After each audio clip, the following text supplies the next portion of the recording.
ኤኒ ቲክቶከር ከኔ ጋር ፋይት ማድረግ የሚፈልግ ካለ እሱ ዴም ማድረግ ይችላል። ዳኒን ማለት ነው ከኔ ውጪ ማንንም ሊጋጠማት አይችልም። ምክንያቱም ማለት ነው ሐዋሳ ልጅ ነኝ፣ መቆለፍ ላይ በጣም አንደኛ ነኝ።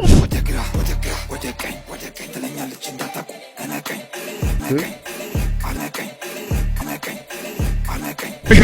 እንቁላሉን አፍርሽ ልገባ ነው ለህዝብ ብዬ ህዝቡ በጣም ጓጓ። በጣም እንደዚህ ትጓጓ። ሰላም ጤና ይስጥልኝ የተከበራችሁ የተወደዳችሁ ቻናሌ ቤተሰቦች እንዲሁም አዲሶች እንኳን በሰላም መጣችሁ። የናንተ ዋይዲቶም እናንተን የሚያስገርሙ የሚያነጋግሩ እንዲሁም ደግሞ ከስራ ደክሟችሁ ዘና ፈታ የምትሉበት ቪዲዮ ይዤላችሁ መጥቻለሁ። ከናንተ የሚጠበቀው እስከ መጨረሻ አብራችሁ መቆየት ነው። ቪዲዮውን ግን ላይክ ማድረጋችሁ እንዳትረሱ። ሰማችሁን ሀሳብ አስተያየት ኮሜንት አድርጉ። ለዚህ ቻናል አዲስ የሆናችሁ ቻናሉን ሰብስክራይብ ማድረጋችሁ እንዳትረሱ። የደወል ምልክቷንም ኦን አድርጉ። አዳዲስ ቪዲዮ ሲለቀቅ ኖቲፊኬሽን እንዲደርሳችሁ። ወደ ቪዲዮአችን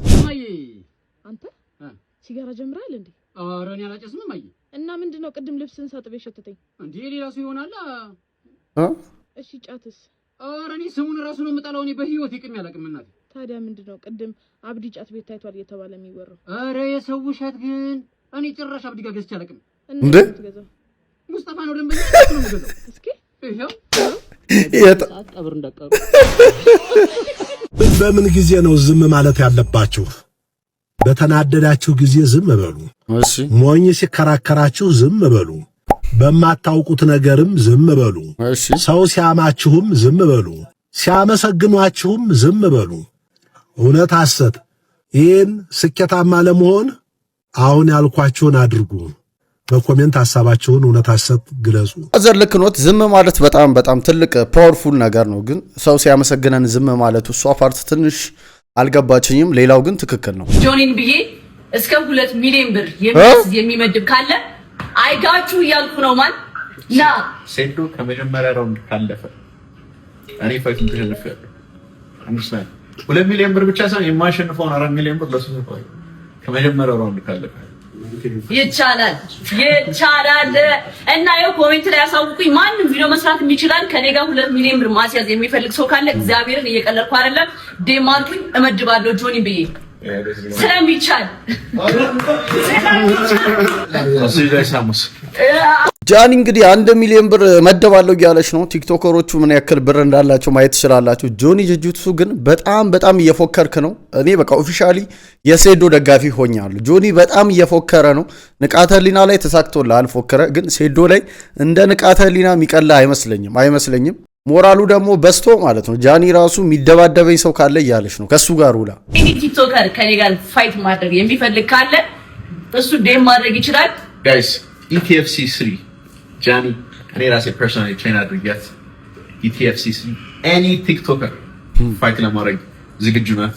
if you want to say it doesn't matter 3 እስከ 4 ወር የብራዚሊያን ጂጂትሱ ትሬኒንግ ምን እንደሚያደርግላችሁ ምን ጥቅም እንደሚሰጣችሁ ታያላችሁ። አሁን በዚህ ኢቲኤፍሲ 2 ሴዶ ይታጠፋል፣ ይሰበራል፣ እናቱን እድሜ ልኩን ታስተምረዋለች። ኢቲኤፍሲ 3 ደግሞ ጃኒ will fight any ቲክቶከር ኢትዮጵያ ውስጥ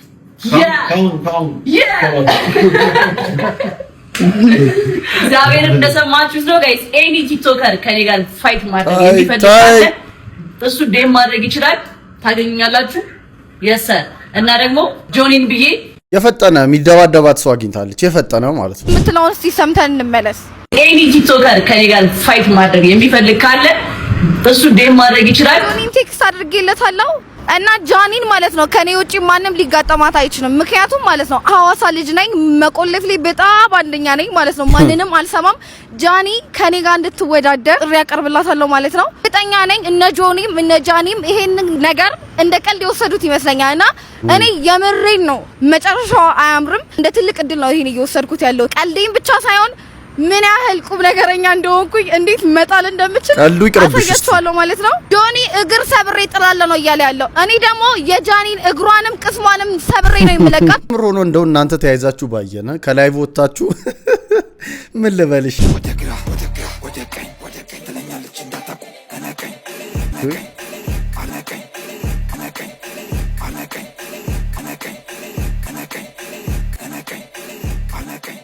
ሴቱ እንዳለ እነቀኝ ከዛስ የሴቶች ከዛ እጅ ደፈረኝትና ጆርጅ ፖስት ከዛ ህዝቡ ገብቶ በረረም ከዛ እኔ ቀጥል ገባ እንት ባለሽ እንደዛ መባል ነገር የለም። ትመጫለሽ፣ እንገናኛለን፣ ከዛ ወደ ቤት እንሄዳለን፣ መብራት እናጥፋለን፣ እናብራለን፣ ሻወርሽን ወስደሽ ወደ ቤት በቃ ክላስ እለቀኝ ተንቆርማች ስታነጉም መከራስ ለቀቁ። ይሄንን ትሬንድ የሚሰሩ ሴቶች በጣም ነው የምታሳፍሩት። ማለት እንዳለ ዘፈኑ ቫዮሌሽን ነው። በቃ ነቀኝ ጥምር እና ጭስ ምናምን አንገቴን አንቀ እንዲያርገኝ ምናምን ነው። ሴቱ እንደ ትሬንድ በዚህ እየሰራ እዚህ ጋር ዞሮ ወንድ ልጅ ደፈረኝ ምናምን ይላሉ። ከዛ እነዚሁ ሴቶች ፕሮፋይላቸው ሴት ልጅ ትሰማ ምናምን የሚሉት ነው። ራሳችሁን ዋጥቁን እያላችሁ እዚህ ጋር ደግሞ ሙቭመንቱ ጋር አትጋጩ። እንዲህ አይነት ትሬንድ ስፔሻሊ ሴቶች ይህ ትሬንድ አይሆናችሁም፣ ተውት። ሚስቱ ኩላሊቱን ከለገሰ በኋላ ሚስት የፍቺ ጥያቄ ስታቀርብለት በአለም ወይ ኩላሊቴን ተመልስልኝ ወይ $1 ሚሊዮን ተክፈለኝ አለ። እነኚህ የምትመለከቷቸው ጥንዶች እንግዲህ በአሜሪካ የሚኖሩ ሲሆን ባሏም እንግዲህ ዶክተር ነው። የሚስቱ እንግዲህ ሁለቱን ኩላሊቷ ፌል ያደርግና ባልም እንግዲህ ለሚስቱ ኩላሊቱን ይሰጣታል። ከዛ በኋላ ከ3 ዓመት ቆይታ በኋላ ሚስት የፍቺ ጥያቄ ለባል ስታቀርብለት ባልም እንግዲህ ወይ ኩላሊቴን ተመልስልኝ ወይ $1.5 ሚሊዮን ተክፈለኝ ብሎ ፍርድ ቤትም ቀርበው እንግዲህ ፍርድ ቤቱም የባልን ጥያቄ ውድቅ አድርጎታል። ምክንያቱም ይህንን ነገር ያደረግከው በፈቃደኝነት ነው በማለት እንግዲህ ጥያቄውን ውድቅ አድርጎታል። ፎሎ ማድረግ እንዳይረሳ። መልካም ቀን። ኩላሊት መበላት ማለት ይሄ ነው በቃ።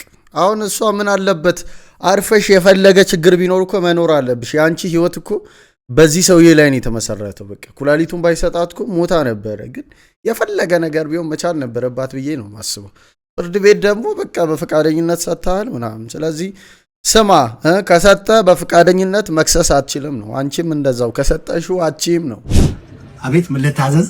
የእግዚአብሔር የቧንቧ አራታችሁ ለአራታችንም። እሺ የኔን ይኸውልህ በንጹህ ብርጭቆ አድርገው። በንጹህ ብርጭቆ አንተ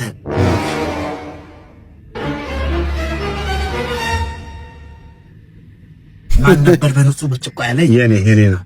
እቺ እሺ ሻምጣልቶ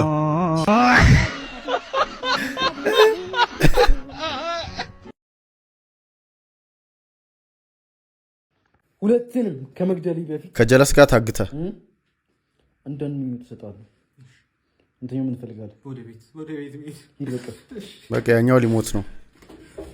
አንተኛውስ እሱ እንዲመለስልኝ አንተ ማን ወይኔ ለሁለት እንሞታታለን። አንተ ለቀቀ። የ12ኛ ክፍል ውጤት 12 እኮ እድል ነው፣ እውቀት አይጠይቅም። ለነገሩ ሁለቱም የለሽም። ምንድን ነው? ምን ያደናብርሻል? እስቲ አምጪው 99 የሚለው ከመቶ ነው። ከ600 ሙተሻል። ቆይ አንዴ ተልስ ሄሎ፣ ለውትድርና ሴት ትፈልጋላችሁ? ኧረ ማዘር አለች ዋናው ወንበዴ። እሺ ታሳፍስ ነው ልጅዋን። 12ኛ ክፍል ውጤት እንዴት ነው? እስኪ እንዴት ነው ወላጆች ልጆች ይሄን ቪዲዮ የምታዩ? እስኪ እንዴት ነበር? ጂም የዓመት የከፈሉ ሰዎች የመጀመሪያ ቀን በጠዋት ነቃ ብለው ተፍታተው ወደ ጂም፣ ሁለተኛ ቀን የሉም፣ ሶስተኛ ቀን የሉም፣ አራተኛ ቀን የሉም፣ አምስተኛ ቀን የሉም፣ 7 እያለ 1 ወር 2 ወር 3 ወር የሉም። ከዛ ዓመቱ ሊያልቅ ሲል ወይኔ የዓመት ከፍዬ ይባላል፣ ይኬዳል። የዓመት መክፈል ኪሳራ ነው። ጂሞች የሚያተርፉት በዛ ነው። አልፈታ አለኝ ወገን ይላል። ደሞ እንዴት እንዳማረብሽ። ሰዓት አልፏል። ተይው ትንሽ ያስቸግራል። ፓርኩን ግን ወደድሽው አይደል? አንድ አለው ሰዓት አልፏል እያልኩ አይደል እንዴ? ተይው ትንሽ አንድ አለ ልከተለው እንዴ? ውጣ እያልኩ አይደል እንዴ? ኧረ ምንድነው ጋሽ? ያው ሁሉ ሴት ታንጋጋዘም ትላለህ። ፋዘር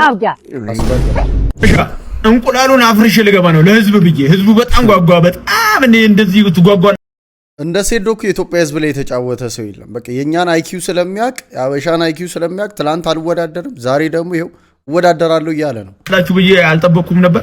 ስለዚህ ለእናንተ ብዬ እንቁላሉን ከነ ኮተቱ አክሽፌ እገባለሁ ማለት ነው። ህዝቡ በምን ያህል ብዬ ተጨንቄ ነበር። ግን አዳራሽ.com አዳራሽ.com ተዘጋጅቶላችኋል። በቀላሉ በአዳራሽ.com ሙሉ ዓለም በአዳራሽ.com ማየት ይችላል ማለት ነው። ትኬት ያለቀባችሁ ሰዎች በሱ ማየት ስለሚችሉ ስለዚህ በቀሉ ቀንሽ ደረሰ እዛው አፈርሽሻለሁ እንቁላላም ትጠጣለች ማለት ነው። እዛው አክሽፌ ጠጣሻለሁ ናሽን ቢስሚላህ አረጥሬ እንቁላል ያበሻ እናቶች ታሞ ሲተኙ ተብዬ ማልታይበት ቤት ማልከበርበት ቤት አሁን እኔም ልጆች አሉኝ እላለሁ። እኔ እንደሆነ ሬሳዬን ቢወጣ ዞር ብላችሁ እንደማታዩኝ አውቃለሁ። ቢያንስ እስኪ ቤቱን አጽዱት፣ እስኪ ተነሽ ቤቱን አጽጂው፣ እቃውን እጠቢ እስኪ ጎረቤት ይገባል የጎረቤት መሳቂያ አታድርጊ። እሞትልሽና ትገላገያለሽ። አቃጥለሽ ልደፊኝ ደውል እኮ ነው መስልሽ አይደል? ዝም ብዬ ስለፈልፍ ቀና ብለሽም አታይኝም። ነቀሽኛል እኮ አታፍጥጭብኝ። ምን ታጉረምረሚያለሽ? እዛ ቁጭ ብለሽ ለምን አመችኝ? እስኪ ማን አንተ? ናዱላ ስታት አንተም ያው ነክ የማን ወንድም ሆንክ? አይቀርልም ገድለም ሞትላችሁና ወይ አንድ ቦታ በቤት ተፋላችሁ። ይዛኔ እናቴ የምትሉበት ቀን ይመጣል። ጓደኞችሽን አታይም? ቤተሰቦቻቸው እንዴት ቀጥ ብለው እንደሚይዙ ለቤተሰቦቻቸው ከፍ ዝቅ ብለው ሲታዘዙ የጎረቤት ስራ ቢሆን እኮ ለነገሩ እናቴ ቀጣል ስርሽ እኔ ቤቱን አፈሰሽ ሰርተሽ ነበር። ዝም አልልም እንዴ?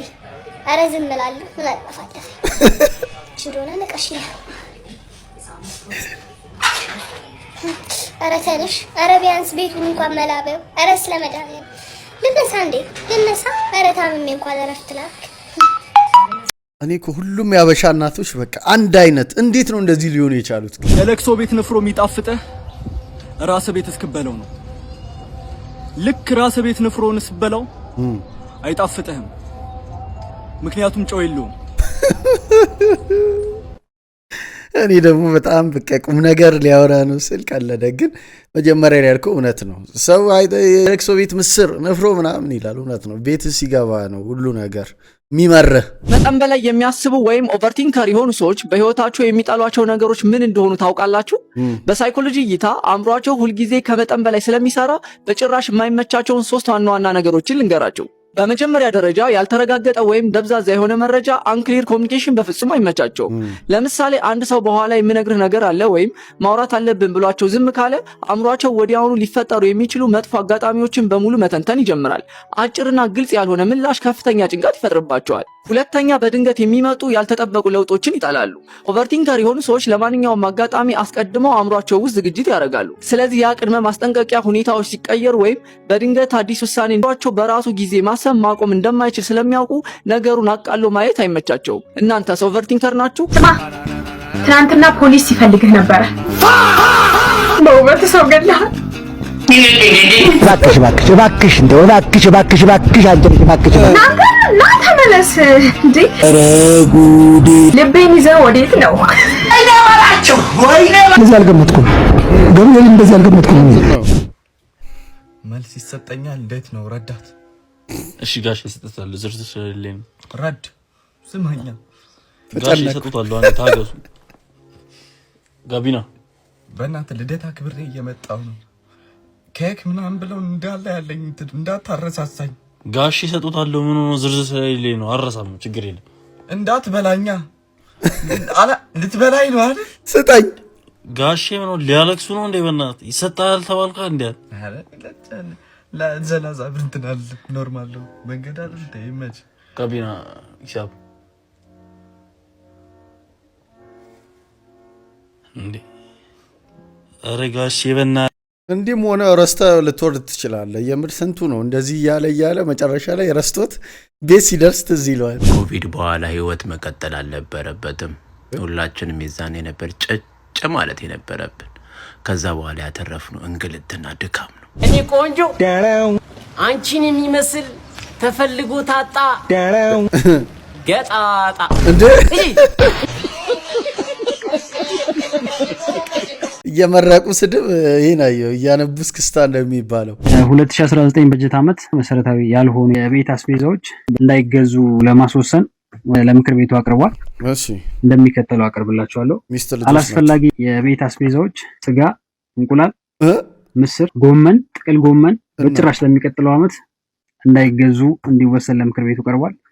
አስፈላጊና መሰረታዊ የምንላቸው የቤት አስቤዛዎች ጤፍ፣ ሽሮ፣ በርበሬ፣ ሽንኩርት እና ጨው ሆኗል ማለት ነው። ስለዚህ የምክር ቤቱ አባላት ውሳኔያችሁን እጃችሁን ከፍ በማድረግ ትገልጻላችሁ። በዚህ ውሳኔ የምትስማሙ የምክር ቤት አባላት እጃችሁን በማውጣት ድምጻችሁን እንድታሳዩ፣ የማትስማሙ የቀጣይ ዓመት የአስቤዛ ዝርዝሮች በሙሉ ድምጽ ጸድቋል ማለት ነው። ላለመብላት ነው ያጸደቃችሁት እናትና ልጅ። ዘይት ከሌለው እንዴት ነው ታዲያ? ምን ልትበሉ ነው? ቤት ምርቃት አለ ተብሎ ነው። ሰላም ነው ጋሽ? ሰላም ነው። እንዴት ነው? እዚህ ሰፈር ነው እንዴ? እዚህ ሰፈር ነው? እኔ እዚህ ነኝ። ቤት ጠፍቶብኝ ነበረ። ድፍረት ካልሆነብኝ የጋሽ ግርማን ቤት ያስኛል እንዴ? የጋሽ ግርማ አይ ድፍረት ካልሆነብኝ አልከታ ደፈርከኝ እንጂ አቁመ ማውራቱ ራሱ አንድ እንትን እኮ ነው። እውነቴን ነው የምልህ። የጋሽ ግርማ ቤት ይኸው በዚህ ትሄዳለህ። ስማይ በደምብ በዚህ ትሄድና እንደዚህ ትሄዳለህ። እኔ ወደዛ ትሄዳለህ። ሂጅ እንዳላሳይህ እዚህ የልጅ ትምህርት ቤት ምርቃት አለ። ምን አለ እሱ ቤት ዛሬ ትንሽ ጸበል ጉዳይ ነበርና ጸበል አለ እንደሱ ቤት ሄዳለሁ እንዳይሉ ኮርሶን መንገድ ላይ ሳገኝ አይ እናቶልና እኔም እኮ በዛው እንደው ያሳዩኝ በዛው ነኝ። በዛ ዙሬ ትምህርት ቤቱ ይሄዳል እና እሱ ቤት ሄድ ና እኔም እኮ ወደዛው ነኝ። እናቶ ዛሬ ጸበል አለው ማለት ነው እሱ ቤት ያው መንገዱን ስለማላውቅ እናቶ አይ አሳያለሁ፣ ችግር የለውም እንሄዳለን። ሳልጠራ ነው አረ ኮት ነው ኮተት ነው። ምን ነው ምን ጋሽ ተሰማ ሲሞቱ ለብሶት የተቀበሩበት ኮት አይደል እንዴ? ብለህ መቃብር ቆፍረ ሬሳ አስወልቀ መልበስ ጀመር። አይደለም ማሳጥቤ ላስተኩሰው እየሄድኩ የጦር ሜዳ ነው። እኔ የጦር ሜዳ ቢተኮሱ ሁሉ ቀጥ የሚል አይመስለኝም። የሚገርም ጻድቅ ኮት ነው። ጀርመን ሀገር ውሻ ጠባቂዎች ናቸው ይሄን ኮት የሚለብሱት። ይገርማል። ታውቃለህ ነገ እንደማገባ ለዛ እኮ ነው ያሰራው። ለራስህ ነው ጭራሽ። እውነትም ሰርግና ሞት አንድ ነው። ይሄን ኮት ለብሰህ የገዛ ሚስት ብታይ ሙሽራ የቀረ የሚለውን ዘፈን ከፍታ ቀንም ሙሉ ስቅስቅ እያለች የምታለቅስ የነበረው ግድ የለም። ይሄ ኮት ለሰርግ ይቅርብ። ቁጭ አድርገውና ስትፋቱ የፍቻችሁ ቀን ትለብሰዋለህ። ደግሞ ባለ አንድ ቁልፍ ነች። ታዲያ ለምን አስቀረጸህ ባለ ሁለት ቁልፍ አታረጋት? የሚገርም ይሄ ኮት ራሱ ፋዘር ነበሩ።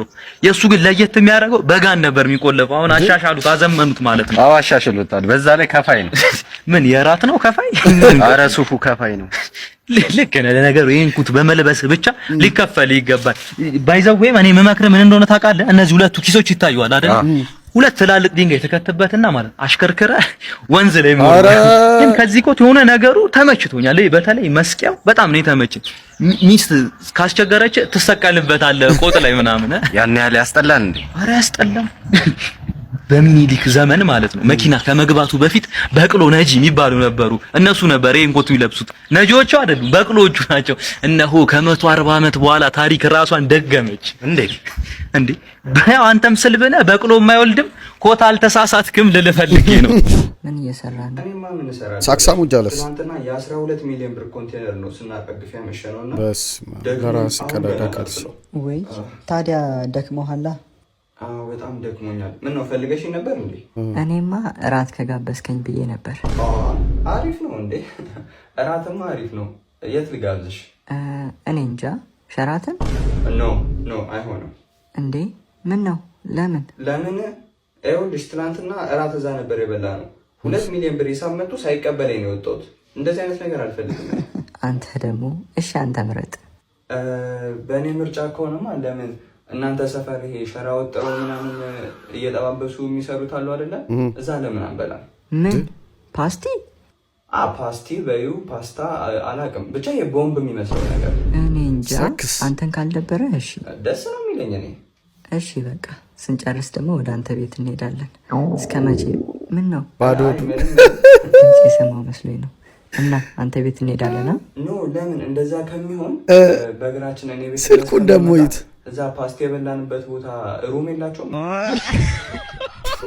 ታርጌቱ እስከ ሩም ነው። በቃ እንደምንም ሰክሶ እዛ ከደረሰ በኋላ ላሽ ሊልሽ ነው። ብዙ ወንድ እንደዚህ ነው የሚሰክሰው። ነገራችን ላይ ሁለት ዶክተር ጓደኞች ስላሉኝ በጣም ነው በእናንተ መኮራው። ዶክተር ጓደኞች ሲኖር ኩራት በነገራችን ላይ ራሱን የቻለ በሽታ እንደሆነ ሳይንሱ ይነግራል። ነው እንዴ?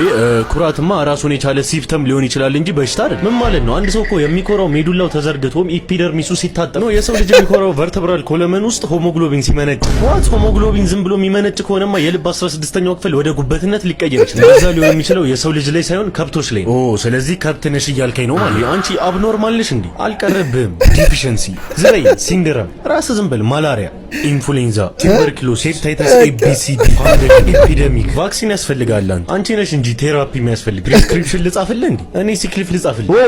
እንዴ ምንድነው? ምን እየሆናችሁ ነው እንዴ? እኔ እኮ ሁለት የተማሩ ጓደኞች ስላሉኝ ዶክተር ጓደኞች ስላሉኝ ደስተኛ ነኝ ያልኩት እንዴ። የማያስፈልግ ሰጣ ገባ ፈጥራችሁ ለምን ታናደዱኛላችሁ? እየተበሳጨው ነው። በነገራችን ላይ ብስጭት ራሱን የቻለ በሽታ እንደሆነ ሳይንሱ ይነግረው። ሳይንሱ የሚነግረን ብስጭት ራሱን የቻለ ሲምፕተም እንደሆነ። ሰው ልጅ እኮ ሜዱ ሴትዮ ብስጭት ከሜዱ አምልጥ ወንድም ችግር ወደ ቤት ሲገባ አንተ ደግሞ ውጣ። ስትመለስ ካለ ችግሩ ራስን አንተ ጸልይ። ይሄን ፕላትፎርም ያገኘ ሁሉ ሞቲቬሽናል ስፒከር ሆነብን እኮ እየመጣ ሁሉ ግሩ አንተ ነህ እንጂ አሁን ይሄን ቪዲዮ የሰራው ፌሚኒስት እንግዳ እንዴት ነሽ? ሰላም ነው? በሩን ሳንኮኮት አትከፍቱም? በሩን በሩን ነው እንጂ ምን በሩን? ኦኬ ፌሚኒስት ሁሉ ነገር ሴት። አዎ እና ቡና ይቅረባ። ቡኒት ትቅረብ። ቡኒት ቡኒት አሪፍ ናት። የእርጋ ጨፊት ነው ተከፊት? ኧረ በለ የእርጋ ጨፊት ነው ተከፊት? እኔ እንጃ ከሱቅ ነው የገዛሁት። በይ በቃ ደህና ዋይ። እንዴ ወንድ እኮ ነኝ። ማን ነው ደህና ዋል? አመሰግናለሁ። እንደሱ ይሻልሻል። ይህ ሰፈር አየር ግን አሪፍ ናት። አሪፍ ነው። ተባይ በደግነት በሰጠሽ ውበት በደም ግባትሽ በደነደነው በኮራው ባትሽ ሙችልሻለሁ በሰውነትሽ በቅሎ ባሸንክታ በጌጣጌጥ አምሮ ሲወጣ ከሸንጎ ሲያስተውለው ያልፋል ወጪና ወራጁ ሁሉም ልብ አድርጎ አንቺም ዘንከት ብለሽ ስትሄጂ ከጎኔ ወደቀብሽ አይኔ። ሸምሱ ኮሜዲያን ብቻ አይደለም የድምጽም ተስጠዋለሁ። ነገራችን ላይ እጅግ የሚያሳዝን አንዳንድ ሰው አለ እየሞተ ሚኖር አለሁኝ እያለ ድንገት ነገ ማታ ሰማይ ቢፈናጠር ድንገት ነገ ማታ ሰማይ ቢፈናጠር ድንገት የተከልኩት ሳያድግ ቢመነጠር ድንገት ያረገዝኩት ቢወርድ ሳልወልደው ድንገት ነገ ደሞ ማፍቀሬን ባልወደው እያለ በስጋት ተስካሩና አርባው የተፈጸመለት አንዳንድ ሰው አለ ጉድጓዱን በልቡ የቆፈረ ካለት። እኔ ግን ምያለው እየኖርኩኝ ልሞት የቁም ሞቴ ቀድሞኝ ሳልሞት በፊት ላልሞት በቢሆንስ ዓለም አልወድቅም በስጋት ከወደቅኩም ልውደቅ የማይቀር ከሆነ ጽዋዬን ነው መጋት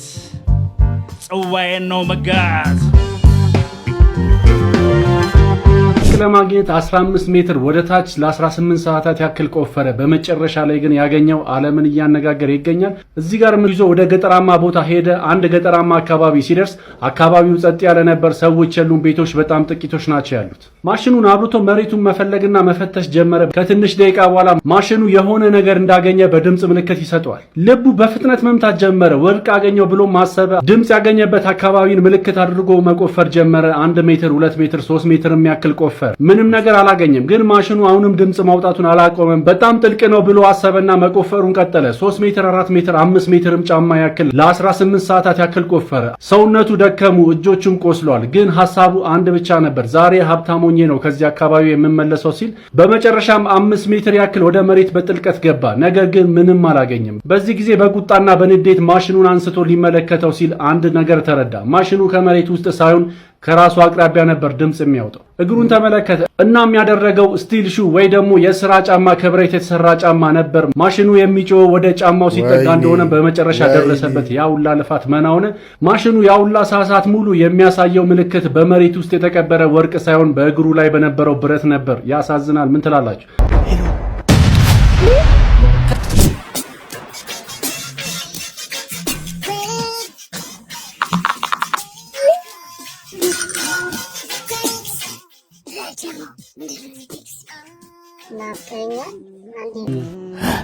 ናፍቀኛል አንዴ ልሄድ የማርሸስ የምር ነው እንደዛ ነው የሚለው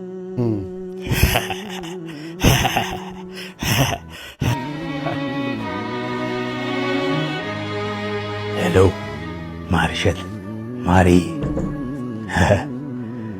ካገባሽ በኋላ ከተውሽኝ በኋላ ሊያ አንዴ ብለሽ ላክሽልኝ መልእክት አሁን ላይ ደርሶኛል። በተውሽበት ልብሽ መናፈቅ መሻትሽ አጀብ ያሰኛል። ባካ አንዴ ብቻ ላፍታ ሳነበው ነዘረኝ የጎዳሽኝ ቦታ የት ነው የማገኝሽ? የትስ ትመጫለሽ? ለምን ቆይ ፈለግሽው? ማግኘት መቼ ያክማል በመካድ ላመምሽው? የት እንገናኝ ልክ እንደያኔው ፍቅር ካፌ እንሂድ አንድ ማኪያቶ ልብ ባለው ሲኒ ለሁለት እንጠጣ ወይስ በጎዳናው ዝናብ እያካፋ ከሲኒማ እንምጣ? በይቶሎ ድረሺ ጸጉሬን አጥበሽኝ ትያዛሉ ጋር ቦርዴ እንድንጠጣ ወይም ከደበረሽ ያኒት መናፈሻ በጓደኞች ልብስ ልጠብቅሽ ውዴ። ጓደኛ ማጋርም ዛሬ ኬት ይመጣል አንቺ ያልነበርሽ እንዴ? ፈገግታሽ ግን አለ እኔን ስታገኝ አቡ ደስ ምትይ ስትፍለቀለቂው ድባቴ ይሞታል ጭንቀቴ ይፈታል አንገትሽ ተንጋሎ ሀብለሽ ስትለቂው ጥርስሽ ግን ደህና ነው ስትስቂ የምስመው በሽቦ አሳሰርሽው ባልሽ እንዳይደግመው እሰይ እንኳን አሳሰርሽው የኔ ውብ ጨረቃ የኔም ልብ ታስሯል እድሜ ይፍታቸው በቃ ጥርስሽን ሸፈንሽው አድርገሽ በዘዴ ለተጎዱ ልቦች ትዝታ የሚሸፍን ናፍቆትን የሚጋርድ ሐኪም አለ እንዴ? 12 ሰዓት ላይ ቦጋሌሽ ሽሮ ቤት ማኩርስሽ ናፈቀኝ ተጋቢ ነው እንብላ። እናቴ የለችም እየመረቀችን ቡና እንዳታፈላ እናቴ እምዬ ወርቅዬ 4 ዓመት ሞላት አንቺ ስትሄጂ እርሷም አልቆየችም መኖር ግድ ይለናል ቀኑን ብንሰለችም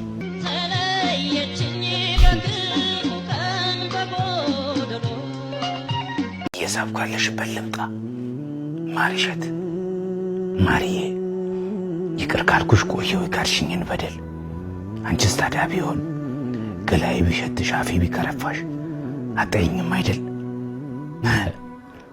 ዳሩ ናበትኝ እንኳን የታክሲ የለኝም ማጣት ክፉ ነገር አንቺን ወስዶ እንኳን ዛሬም አልተወኝም። ግን የት ነሽ? ጅማ፣ መቀሌ፣ ሶዶ፣ አላማጣ በልቤ ቢያቅተኝ ያለኝንም ሽጬ በእግሬም ቢሆን ልምጣ። አሁንም ሄሎ ሄሎ ከሰው ተራውጥቶ ያረገኝ ብቸኛ ነጭናጫ ያረገኝ ያሲኖ ማስገረሙን ቀጥሏል። በቃ በዚህ በዛ እያለ በየሳምንቱ እኛን ያስገርመናል። በጣም የሚገርም ቪዲዮ ነው። ቤተሰቦች የዛሬው ቪዲዮ ያያችሁትን ይመስል ነበር። እንዴት ነበር? አስተያየት ኮሜንት አድርጉ። ቪዲዮን እዚህ ድረስ አይታችሁ ላይክ ያላረጋችሁ ላይክ አድርጉ። ቻናሉን ሰብስክራይብ ማድረጋችሁን እንዳትረሱ። ሰብስክራይብ አድርጉ። በቀጣይ ቪዲዮ እስክንገናኝ ቻው።